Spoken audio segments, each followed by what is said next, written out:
Hey everyone, this is Robert Jackson, and thank you for tuning into the podcast. Today, we're just going to get right to the chase because I have a very special guest in the corner. We have Mr. Jerry Beck joining us, and we're just going to be talking about animation and just the history of, you know, cartoons, and we'll just get into showbiz stuff. So, Jerry, thank you very much for joining me on this You're lovely welcome. afternoon. Thank you. Thank you for inviting me. You're welcome. Yep, so let's just get right to this. I usually do like an icebreaker type of thing, but you need no introduction. I mean, you've been in the industry for so long, and I'm pretty sure everybody knows, what you've done. Like, you're an animation historian, author, blogger, video producer. You've pretty much done the jack of all trades at this point. So, what else is there to introduce you? Like Yeah. with an introduction. So, let's just get right to this. So, my first question, yeah, so I know that we've been into this like little thing for like the last few years since like 2020. So, how do you think that the industry has been affected or impacted by COVID with the pandemic and everything? And how has everything been for you? Because I know you've been really busy doing your own work. So I'm just kind of curious about how, the pandemic have personally, um, like affected your work or just, I don't know, just tell us a little bit more about like, I guess your lifestyle in the midst of the pandemic, My just to start us lifestyle. out. Yeah. I'm pretty lucky. I didn't catch COVID the whole time. I got my, the vaccines when they were available, and I've been safe and I'm all that. So I'm the one of the few people I know that didn't get it at all, even now. Um, and strangely enough, it didn't affect me that much. It did affect everybody because you go to the store, going to the movies. I mean, of course, it was a big effect. I will mention, I'll talk about me in a second, I suppose, but I will mention that the animation industry not only didn't get affected by it, it was a boon for the animation industry because animators, even though they worked in studios, with the technology today, a lot of them can work at home, and the studios realized that. And when they couldn't, at the beginning of the pandemic, bring in actors and directors to make a live action film, animators could continue unabated, working at home without any problem. So more animated series were put into production. Uh, I'd say there's 100%, maybe 110% employment in the animation industry. A lot of people who work in animation are pretty introverted anyway, and they like to work at home and don't socialize, and so that worked out pretty well. But we are coming out of it now, and it didn't affect me either, even though I thought it would. I strangely, at this point in time, with books that I write, articles I write, work on DVDs and teach, and I was able to remote teach. So in fact, I even got more work from the pandemic because I was able to remote teach to places I normally wouldn't be able to drive to. Places like, well, here in LA, great LCAD, Laguna College of Art and Design. They've always wanted me to teach down there, but it's way too far to drive on a regular basis. Even on it's over an hour and a half, 2 hours. I mean, it's just that's without traffic. So I was able to start teaching there remotely. In fact, I even got a teaching gig in Memphis, Tennessee, because they reached out and I said, well, yeah, remotely I could do it. So so it's all turned out to be for me personally, it turned out to be a good thing. It didn't stop my businesses at all, and animation in general didn't stop at all either. So uh no bad news there. Not that we want COVID, we don't want this to happen. I'm really happy it's kind of over, and people are getting back out and seeing each other again. We just had our Annie Awards. I work for I'm one of the members of the ASIFA Hollywood, which is an international group, and our group sponsors and produces the Annie Awards, which is kind of the animation industry Oscars. And we just had our big event a couple of weeks ago. Pinocchio won that award, as did Marcel the Shell. We have two feature categories, so both those films won our best picture. So, and it was great. We did it in person for the first time in 2 years. So I feel like we're back now. We're back to normal, and I'm excited about it. Alrighty, yeah, that's yeah, so you've like I said, like you've been saying that I mean you're really lucky that COVID hasn't really been, you know, a huge like roadblock. And I'm really glad that you haven't caught it. I mean, knock on wood, it continues. Just got to do our best to stay healthy in the midst of these Yeah. dire times. And yeah, congrats for everybody and the Annie Awards. I know that's been like, you know, and doing it in person again, it's probably must have been like, it's a nice refresher after doing it virtually for like 2-ish years or so. Yeah. So that's pretty nice. So I do wanted to ask you, like, growing up, so you were watching TV and you were watching a lot of animation, cartoons and stuff. So, Mhm. um, do you remember which ones in particular that really left influence on you? Like some of the cartoons that really left an impact on you, and it really made you started becoming a historian and kind of started your career, like the cartoons that really left, and like an impression on you, the ones that you really hold near and dear to your heart when you were like really, really young, Yeah, I getting it really started in the business. yeah, I loved all the cartoons when I was really, really young. I mean, I saw everything from I mean, I'm old now, so but when I was young, when I was like I was 5 years old when the Flintstones went on the air as a primetime show, and that I thought was really interesting. Even as a 5 year old, I'm like it affected me. It's like they have cartoons during the day for me, and then there's cartoons at night for my parents. And I actually comprehended that. The Flintstones was aimed at grown-ups, aimed at adults.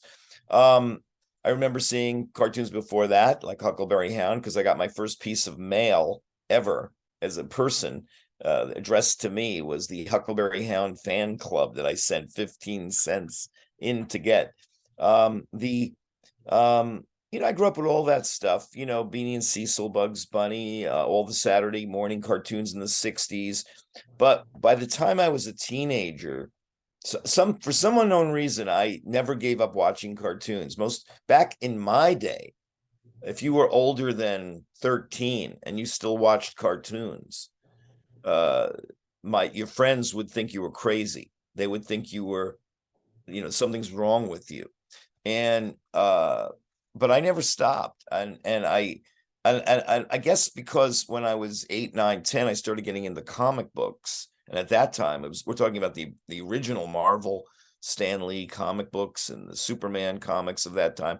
And I wanted to be as a young person, 8, 9, 10. I wanted to be a cartoonist, is what I thought to myself.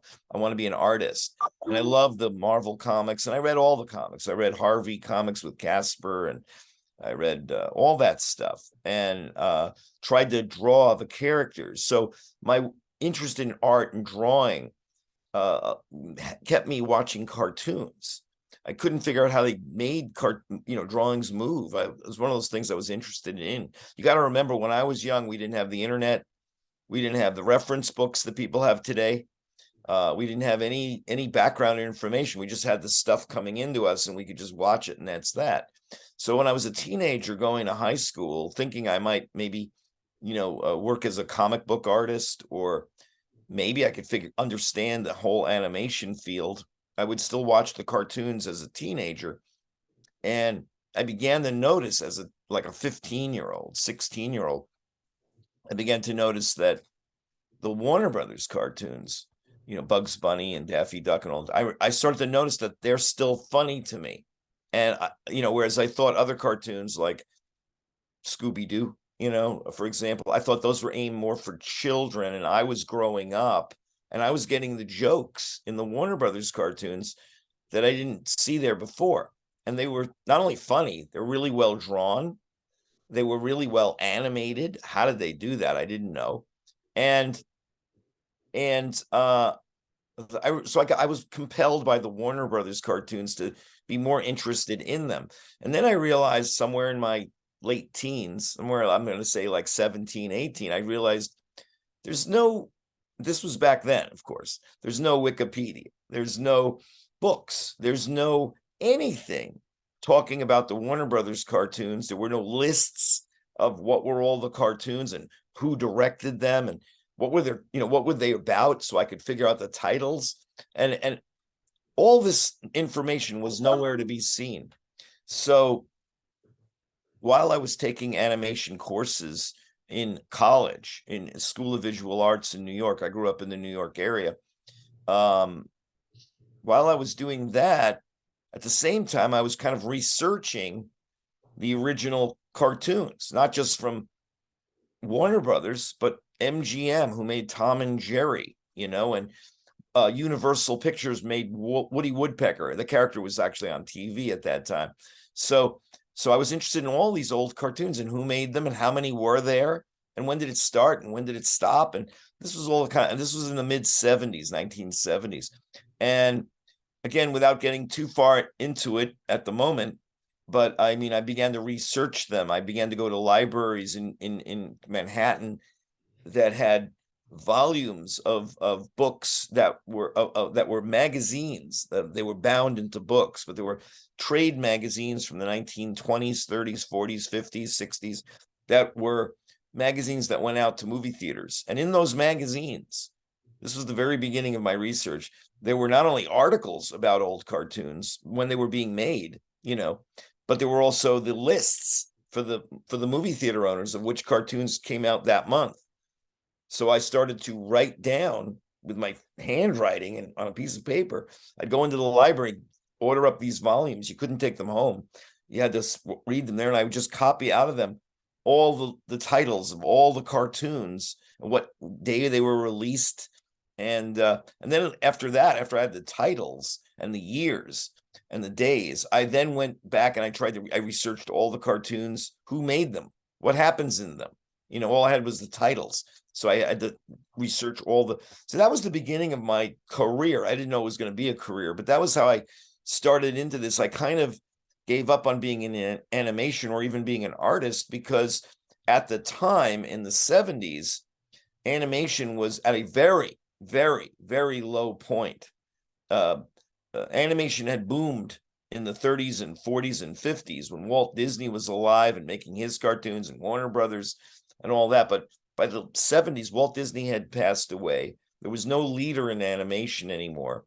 The old cartoons were still being shown on TV, and there was no need for many new ones. And the new ones were pretty horrible, and they were being shown on Saturday morning. There were exceptions to what I'm saying, but basically, it was a bad time to be in the animation profession, mainly because all of the animators who had been around in the 30s, 40s, and 50s were still alive. They had all the jobs. There were no new jobs for young people like me, unless you were particularly good, like Eric Goldberg, who's still the old animator now at Disney. But Eric Goldberg and I were friends back then. He was amazing. He was an amazing animator, still is. And if you were that good, you could maybe find a job. And he did, and he flourished in that. I realized I'm not as good as him. I'm not as good as Eric Goldberg, that's for sure. And so I started looking in other ways to make my living and make a career. And I started off being in the movie business. I worked for United Artists back in the late 70s, early 80s, and learned the movie business. I learned how to distribute movies. I learned how to advertise movies. I learned all about that by working for this company. Meanwhile, I was working on cartoon research as my hobby on the side. And I not only worked on a great book called Of Mice and Magic by Leonard Maltin. I'm his research associate in that book. Did a lot of research for that book. And then I ended up doing books on my own or with other partners. I did a book called Looney Tunes and Merry Melodies. It came out in 1988. It's a list of all the Warner Brothers cartoons, what they're about, everything about them. And I've gone on to write about 15 books covering Hanna-Barbera, the Pink Panther, Nickelodeon Nicktoons. I'm forgetting all the books that I've done, but I've done books on feature animation and things like that. So I've researched the whole field, and that's why today I do a website a blog. We still do them, but it's updated every day. It's called Cartoon Research, cartoonresearch.com. And a lot of this is our 10th anniversary actually this year. In fact, this month pretty much. And we have about, at the moment we have 3,000 articles, maybe more than that, on that site about history of animation. And I teach the history of animation. So it's all come around. But I've done a lot of stuff in between, and I can probably answer almost any question about the history and anything that happened in the 20th century. That's kind of where I'm focusing my stuff. But I can talk about any of this stuff. Yeah, because I know that you got your start with like when it comes to writing, you collaborated with Leonard Maltin for Mice and Magic, and then you just went on to do the 50 greatest cartoons, the Mhm, 100 greatest Looney Tunes, and mhm. just you've done everything from Flintstones to SpongeBob, Pink Panther. Right. Yeah. Need I go on? Yeah. So it's just kind of like um, if anybody wants their fix on the in-depth history of animation, or anime to an extent. Like they have, there's a ton of resources that you can look into.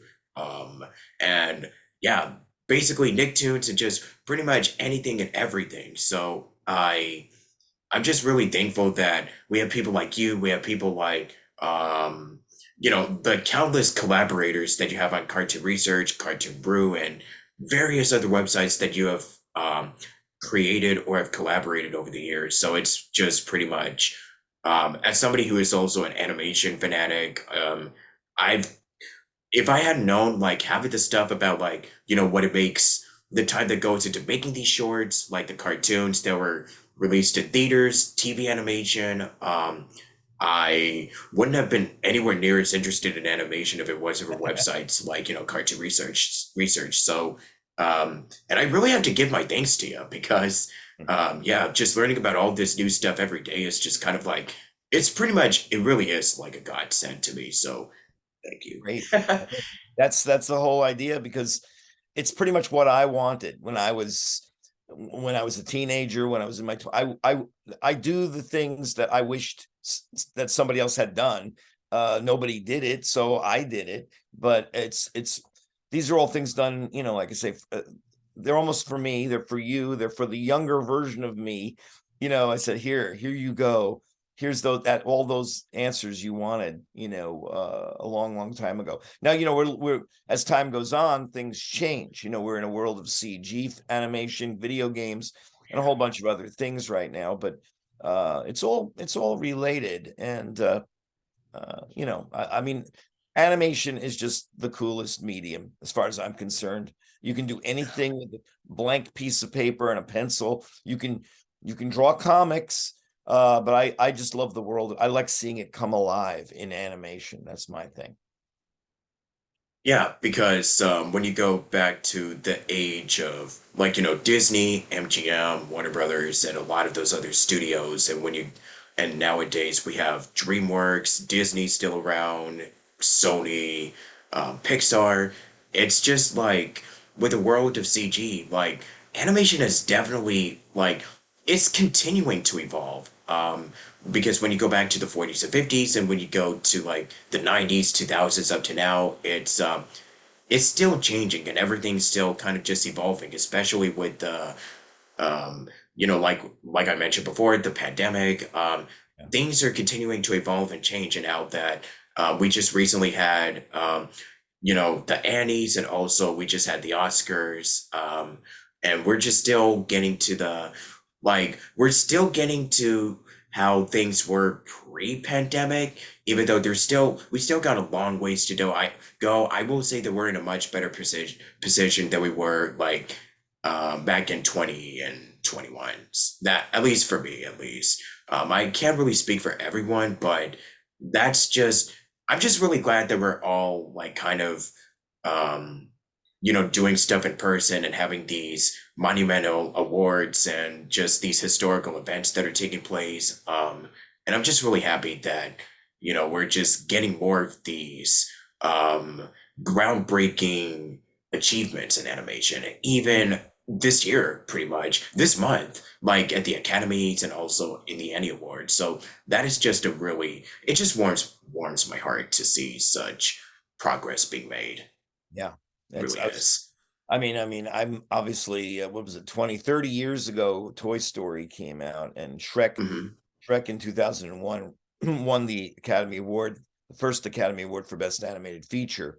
But it's interesting from my point of view, I've been watching CG progress and expand and evolve.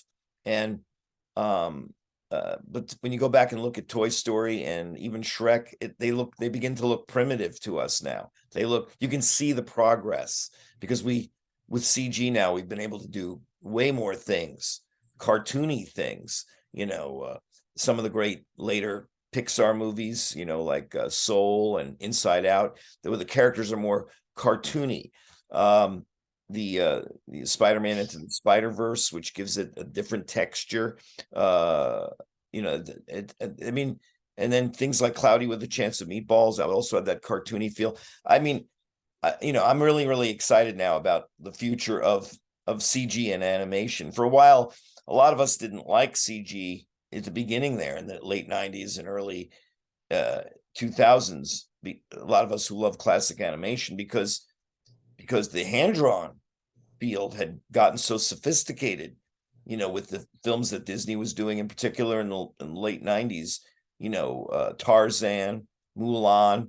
These are even Lilo and Stitch. These are pretty sophisticated. They were really pushing where hand drawn could go. And then we were kind of getting at what I call a setback with the beginning of CG. Some people didn't look at that. They thought, oh, CG is the future. That's not a setback, that's forward. But artistically it was sort of a setback, but the reality is right now, 20 to 30 years later, uh CG is just another tool, just like they've always said that it's just another tool in the arsenal for animators to do some really, really neat things, and we're seeing those neat things right now. you know Oh, absolutely, absolutely. And it's so true. Like everything that you said from like with Pixar's evolution, looking I mean, there's still really good movies. You can tell that they're still working out still trying to fix the bugs in the animation. No pun intended, bugs like. But let me see. And also with DreamWorks, like they're moving away from the more realistic type of um animation that they were doing in their movies, and they're doing more of like I also noticed that like there's more of an anime type of influence in their films, like with their recent movies, like with DreamWorks, The Bad Guys, and also the newest Puss in Boots. They're experimenting with different animation styles, and it right. really, Turning and I'm Red. so glad.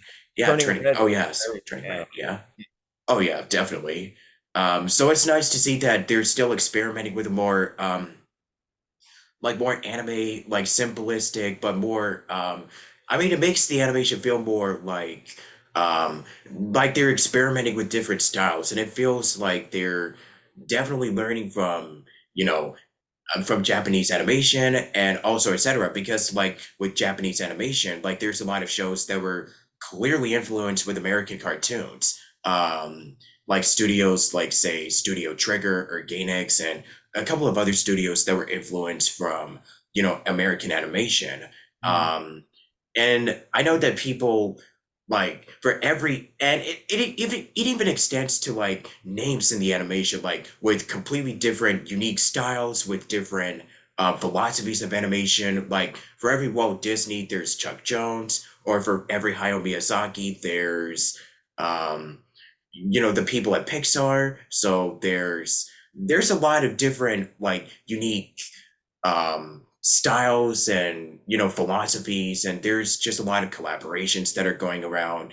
But regardless though, I mean, if you want to watch like a Pixar film, like for every groundbreaking momentum in animation, like we have the Disney Renaissance, and I've kind of been on a 90s binge watch of just watching the evolution of the Disney Renaissance and their TV net and the TV animation department. And then you also got the Nicktoons with cartoons.